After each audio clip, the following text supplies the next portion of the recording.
Good morning everyone. इस video में हम डिस्कस करने वाले हैं कि क्वाड्रेटिक इक्वेशन के अलग अलग वैरायटी के जो क्वेश्चंस पूछे जाते हैं बैंक की प्रीलिम्स एग्जाम में, उनको हम कैसे स्मार्टली अप्रोच कर सकते हैं, कम समय में जल्दी से जल्दी इनको कैसे हम सॉल्व कर सकते हैं, इसको हम डिस्कस करने वाले हैं आज के इस वीडियो में। ठीक है, आपको पता हो कि बैंक के सभी प्रीलिम्स एग्जाम में 5 मार्क्स में क्वाड्रेटिक इक्वेशन के क्वेश्चंस पूछे जाते हैं। तो बेसिकली 3 वैरायटीज के क्वेश्चंस पूछे जाते हैं, जो कि मैंने आपको शो कर रखे हैं। पहले वैरायटी में होता है कि एक्स और वाई की जो कोफिशिएंट होते हैं उनके आगे प्लस सिंबल होता है, और कांस्टेंट कोफिशिएंट के आगे भी प्लस सिंबल होता है। ठीक है, ये फर्स्ट वैरायटी के क्वेश्चन हो गए।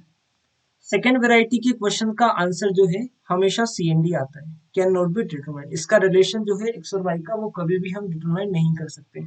और ये किस केस में होता है, जब एक्स और वाई दोनों के जो कांस्टेंट, दोनों की इक्वेशन में जो कांस्टेंट कोफिशिएंट होते हैं उनके आगे नेगेटिव सिंबल हो।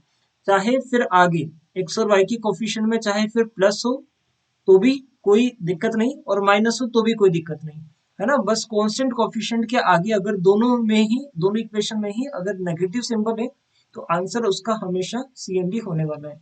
मतलब इस वैरायटी के जो क्वेश्चन आते हैं उनमें हम कभी भी एक्स और वाई में रिलेशन नहीं बता सकते। और एक थर्ड टाइप का क्वेश्चन होता है जिसमें एक्स और वाई की कोफिशिएंट के आगे तो माइनस सिंबल होता है, लेकिन कांस्टेंट कोफिशिएंट के आगे पॉजिटिव सिंबल होता है, प्लस सिंबल होता है। ठीक है, तो ये 3 बेसिक वेराइटीज हैं। बाकी इन वेराइटीज को मिक्स करके भी क्वेश्चंस पूछे जाते हैं, तो उनको हम आगे किसी और वीडियो में डिस्कस करेंगे।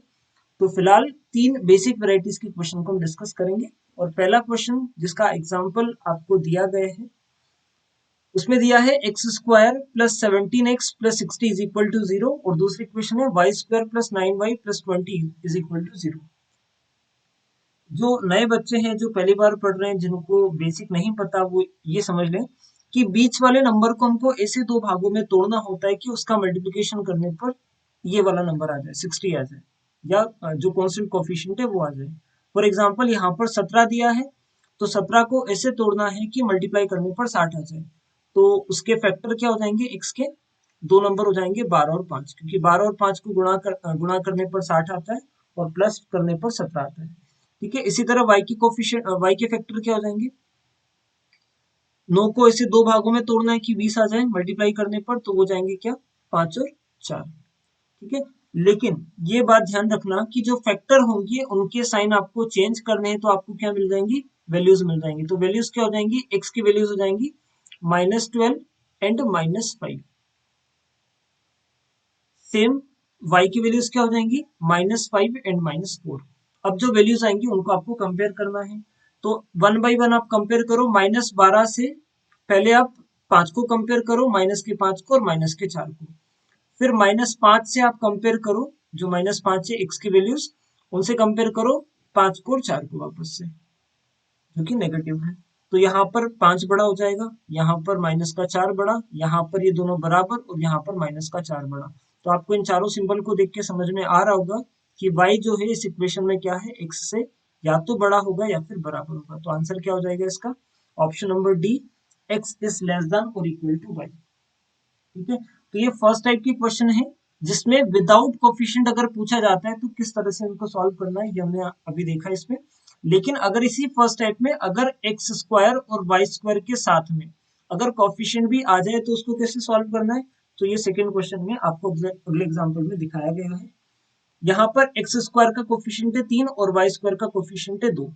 पहली बात तो कोफिशिएंट को आपको कांस्टेंट से मल्टीप्लाई करना है, कितना हो जाएगा 6, 3 टू जा 6। तो 5 को ऐसे 2 भागों में तोड़ना है कि 6 बन जाए, तो वो क्या हो जाएंगे 3 और 2। इसी तरह 15 टू जा 30, तो 11 को ऐसे 2 भागों में तोड़ो कि 30 बन जाए, मल्टीप्लाई करने पर तो 6 और 5, तो 6 और 5। एक चीज इसमें ध्यान में रखनी है कि जो वाई स्क्वायर का कोफिशिएंट है उसका एक्स की वैल्यूज में मल्टीप्लाई करना है, मतलब 2 का मल्टीप्लाई इधर हो जाएगा, और एक्स स्क्वायर का जो कोफिशिएंट है उसका वाई की वैल्यूज में मल्टीप्लाई करना है, मतलब इंटरचेंज करके आपको मल्टीप्लाई करना होगा। ठीक है, और साइन तो चेंज करना ही है। तो यहाँ क्या हो जाएगा, 3 टू जा 6 लेकिन नेगेटिव, और 2 टू जा 4 लेकिन ये भी नेगेटिव। यहाँ पर 6 थ्री जा 18, नेगेटिव 18, और ये हो जाएगा 3 5 जा 15, नेगेटिव 15। तो यहाँ कंपेयर करने की जरूरत नहीं है, वैसे समझ आ रहा है 6 और 4 क्या है, नेगेटिव हैं तो ये 15 और 18 से हमेशा बड़े होने वाले। तो आंसर इसका हो जाएगा x is greater than y। x की जो वैल्यूज हैं वो y से हमेशा क्या होने वाली है, बड़ी होने वाली है।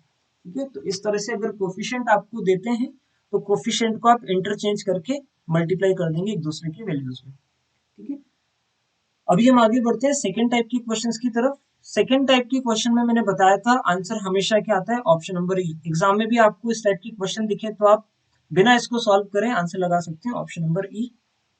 मतलब जो भी आपको ऑप्शन मिले कैन नॉट बी डिटरमाइंड वाला उसमें आप लगा सकते हैं। हो सकता है वो ऑप्शन आपको ए मिल जाए, बट जहां पर भी रिलेशन एस्टैब्लिश नहीं करने की बात करेगा वो ऑप्शन हमारा आंसर हो जाएगा। तो ये कब होता है, जब कांस्टेंट कोफिशिएंट दोनों की क्या हो, नेगेटिव हो। क्यों होता है ऐसा, आइए डिस्कस कर लेते हैं इसको। तो यहाँ पर जो दिया है -1 और यहाँ पर दिया है -6, तो -1 को ऐसे दो पार्ट्स में ब्रेक करना है कि -6 बन जाए, तो वो हो जाएंगे -3 एंड +2। इसी तरह -7 को ऐसे तोड़ना है कि -30 बन जाए मल्टीप्लाई करने पर, तो ये क्या हो जाएगा, -10 और +3। तो अब इनके साइन भी आप चेंज कर दोगे तो हो जाएगा +3 और -2। इसके साइन भी चेंज करोगे तो +10 और -3। तो ये x और y की वैल्यूज मिल गई, ये x की वैल्यूज है और ये y की वैल्यूज है। अब मैं ऐसा क्यों बता रहा था कि इसको डायरेक्टली आप कर सकते हैं, क्योंकि आप देखोगे तो यहाँ पर प्लस की वैल्यू इस माइनस की वैल्यू से एक बार बड़ी हो जाएगी और एक बार ये वाली प्लस की वैल्यू इस वैल्यू से बड़ी हो जाएगी। मतलब आपको हर कंडीशन में एक बार x बड़ा ही मिलने वाला है और एक बार y बड़ा ही मिलने वाला है। तो एक बार x बड़ा हो जाएगा y से और एक बार y बड़ा हो जाएगा x से। तो बताओ इसका आंसर क्या होगा फिर, क्या इसमें रिलेशन आप स्टैब्लिश कर सकते हो, नहीं कर सकते, क्योंकि एक बार x बड़ा है एक बार y बड़ा है। मतलब आप डेफिनेट रिलेशन यहाँ पर बता नहीं पा रहे हो कि क्या वाकई में x बड़ा है या वाकई में y बड़ा है, ये आप नहीं बता पा रहे हो। ठीक है, तो इसका आंसर इस केस में हमेशा होगा relation can not be established. कब होगा, एक बार और ध्यान दें आप इस चीज पे, कि जब भी x की जो इक्वेशन है उसका कांस्टेंट कोफिशिएंट और y की जो इक्वेशन है उसका कांस्टेंट कोफिशिएंट दोनों ही अगर नेगेटिव हो तो आप बिना इसको सॉल्व करे लगा सकते हैं ऑप्शन नंबर। ठीक है, और यही सेकंड क्वेश्चन में भी आपको मैंने दिखाया है, चाहे इनके आगे कोफिशिएंट आ जाए चाहे माइनस की जगह प्लस सिंबल आ जाए आगे, कोई फर्क नहीं पड़ता, बस आपको ये दोनों चीजें देखनी है। दोनों के आगे नेगेटिव सिंबल है तो आंसर क्या हो जाएगा, सी एंड डी। ठीक है, सॉल्व भी कर सकते हैं। 6 4 जा 24 है तो 5 को ऐसे तोड़ दो कि 24 बन जाए, तो वो हो जाएगा प्लस का 8 और माइनस का 3। 5 7 जा 35, तो 2 को ऐसे तोड़ दो कि 35 बन जाए, तो प्लस का 7 और माइनस का 5। ठीक है, तो ये क्या हो जाएंगे, साइन आप चेंज करोगे मल्टीप्लाई करोगे तो भी आप पूरा कंप्लीट करने के बाद भी आपको एक बार प्लस बड़ा मिलने वाला है और एक बार इधर प्लस बड़ा बड़ा मिलने वाला है। तो एक बार x बड़ा हो जाएगा एक बार y बड़ा हो जाएगा, तो इन क्वेश्चन को सॉल्व करने की जरूरत ही नहीं है। ठीक है, आप डायरेक्टली इसको आंसर पिक कर सकते हैं। ठीक है, और एक थर्ड और लास्ट वेराइटी की जो क्वेश्चन है उसको भी देख लेते हैं। इन क्वेश्चंस में जैसा मैंने बताया था कि x और y की कोफिशिएंट के आगे नेगेटिव वैल्यू नेगेटिव साइन होता है और कांस्टेंट कोफिशिएंट्स के आगे पॉजिटिव साइन होता है। यह है विदाउट कोफिशिएंट, मतलब एक्स स्क्वायर और वाई स्क्वायर के कोई भी कोफिशिएंट इसमें नहीं दिए हैं। तो आप 32 को इस तरह से ब्रेक करो, 32 मल्टीप्लाई करने पर बन जाए 12 को ब्रेक करना है आपको, तो वैल्यूज क्या हो जाएंगी, -8 एंड -4, क्योंकि 8 4 जा 32 होता है। और 7 को इसे दो भागों में तोड़ दो कि 12 बन जाए, तो -4 और -3। ठीक है, वैल्यूज चेंज कर दो, मतलब साइन चेंज कर दो वैल्यूज के लिए, तो हो जाएगा प्लस का 8 और प्लस का 4। यहाँ हो जाएगा प्लस का 4 और प्लस का 3।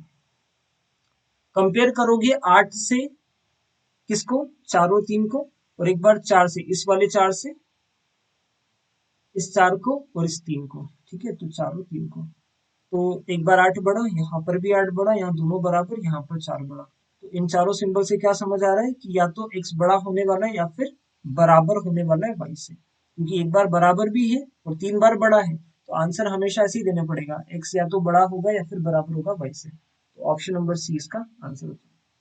ठीक है, अब अगर इसमें एक्स स्क्वायर वाई स्क्वायर के साथ कोफिशिएंट भी आ जाए तो क्या करना है, तो ये अगले क्वेश्चन में मैंने दिखाया है कि इसका कोफिशिएंट 3 दिया है इसका 2 दिया है, तो 3 का पहले 10 में मल्टीप्लाई करो, कितना हो जाएगा 30।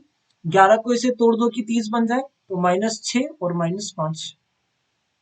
इसी तरह 9 2 जा 18, 9 को इसे तोड़ दो कि मल्टीप्लाई करने पर ये बन जाए 18, तो क्या हो जाएंगे इसकी वैल्यूज, माइनस का 6 और माइनस का 3 हो जाएगा। ठीक है,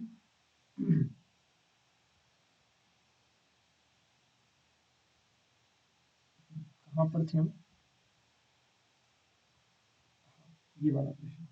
ठीक है, तो अब आपको जैसे मैंने बताया था कोफिशिएंट्स को इंटरचेंज करके मल्टीप्लाई भी करना होता है। तो 2 का मल्टीप्लाई आप इधर कर दोगे, y के कोफिशिएंट y स्क्वायर के कोफिशिएंट का x में मल्टीप्लाई करोगे तो 2 इधर हो जाएगा, और x स्क्वायर के कोफिशिएंट का इधर y में मल्टीप्लाई करोगे तो 3 का मल्टीप्लाई इधर हो जाएगा। साइन भी चेंज करना है तो ये हो जाएगा 12 और 10, और ये हो जाएगा 6 3 जा 18 और 3 3 जा 9।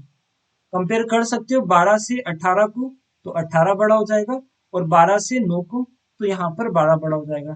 तो आगे कंपेयर करने की जरूरत ही नहीं है, एक बार ये बड़ा हो गया एक बार ये बड़ा हो गया तो रिलेशन इसका स्टैब्लिश नहीं हो सकता। ठीक है, अगर दो को भी आपने देखा तो तीसरी और चौथी बार कंपेयर करने की जरूरत नहीं, क्योंकि हमको पूरा खेल टाइम का होता है एग्जाम में।